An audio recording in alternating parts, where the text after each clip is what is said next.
Alrighty, folks. It is the second week of May here in Cookburg 2. About to harvest some thyme to show you how to make a tincture. Now, some things I want to think about before harvesting, making sure it's clean, the soil is a good quality. I know I planted this plant, so I know a fair bit about it. And I am just looking to see if the plant is in a general good state of health. This is quite important. Healthy plant makes healthy tincture. It's spring, so there's not too much growth, but it smells good, this thyme bush. I'm only going to make a tiny little thyme tincture here for demonstration purposes to try it out. Now, I have made a thyme tincture before, so I do know what it's meant to taste like. It's going to have the spicy pepperiness of thyme, and it's going to have what's known as thymol inside, which is the antibacterial component of thyme. Thymol can be found in a few different plants. I wonder if you can think off the top of your head any other plants that taste like thyme. And I'll explain what I'm doing here. I'm just loosely chopping my thyme here, taking the nice green growth, fresh spring growth, chopping it up into my jar. So, other plants that have thymol. The first one that comes to mind is your monadas. That is bee balm, monade en français. And this one, it's also known as a wild thyme. It's got more kick to it than thyme does, for sure. It's almost painful to swallow sometimes with that going on. It's a very good antibacterial, makes a great mouthwash, but a bit too strong to eat. Some other plants, oregano, we call it in Canada, oregano. That is another plant that has thymol in it. The sarriettes, winter and summer sarriette, both have thymol in them. A lot of plants will have it in smaller amounts to the point where you can't really taste it. And the cool thing is, like, learning about thyme, you learn about thymol. It's one of the active constituents from a scientific point of view that's in the plant. And you learn to recognize the pepperiness of a plant, of thymol in particular, as being a sign of its antibacterial quality. This is why I like something like pepper that's also got the same kind of spicy feel that thyme does. Is also another antibacterial food preservative. And this makes thyme really good for sore throats, any kind of infections, toothache, gum disease. You can make a nice mouthwash out of this. What have I used it before? I've used the flower before. I haven't just used the leaf. So I'm curious to see how that's going to change the profile. And maybe not in tincture form, but thyme in general is a great digestive aid. It's good tea.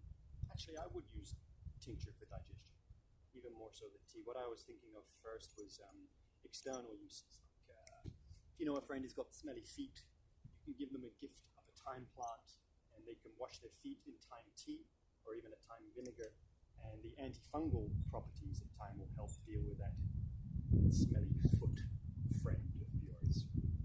Now, I am aiming to fill my jar here. I'm spilling a bit, but that's okay. It's all going back to the soil. I made sure I was in a happy mood before harvesting. The sun is shining. This is a wet plant. You can't really get fresher than this. Now, two things you need, well, three things really. Something to cut with or chop up, a vessel to hold your tincture, and your alcohol in order to extract from the plant what you want. Now, I use vodka. I've made tinctures with gin, spiced rum, whiskey. Vodka is the clearest, plainest one of them all. There's not a lot of flavor to vodka, and it's kind of unadulterated, whereas a lot of those other drinks have weird things put in them, or some of them are even tinctures already, like Jägermeister. Some of those Swedish bitters you hear about. Now, in terms of strength, I've been taught 40% is not strong enough. So my vodka is 50%. Now here in Quebec with the SAQ, you can't actually buy 50% vodka. But we kind of do a little bit of magic, which is you can buy 40% vodka, and I just use good old Smirnoff. And then they have another bottle of something called alcohol, which is 94%. It's essentially grain alcohol. Very strong for the body, grain alcohol, 94%. Like, I don't like to use it too much, except to boost the strength of my vodka. There are a lot of commercial tinctures out there that will use grain alcohol and dilute it with water and make tinctures out of that. I don't think grain alcohol is meant to be ingested on a large scale. So what I did before I came here was at home, I mixed 4 parts normal vodka and 1 part grain alcohol, here 94%. That's 4/5 vodka, 1/5 94%, or to get really confusing, 20% of 40% vodka and 80%, 80% of 40% vodka and 20% of 94% alcohol. But 4 parts vodka, 1 part grain alcohol is the easiest thing to work with. And that's pre-mixed here. Some things to keep in mind, like using fresh plant material here, which is what I recommend everybody does. You're adding a lot of water to your tincture already. So using a 40% tincture is not a problem, but it's not going to be as strong or extract as much as it could do with a 50% tincture. Some benefits we get from using fresh plants: we guarantee it's local, we know our source, we know what the herb looks like. And it has a lot more, what do you want to call it, chi, life force, energy, freshness. There's a lot more going in here. We found studies that plants start losing certain properties and sugars and other such goodies up to half an hour after they've been picked. So here, we're really making sure we're getting the maximum we can from our time here. Pour it in, nice at the top. You'll notice I didn't pack my jar full of thyme, like I didn't stick it in or anything. If you do that, you won't get much tincture. It'll just be all plant material. And there's our tincture. Some things to keep in mind.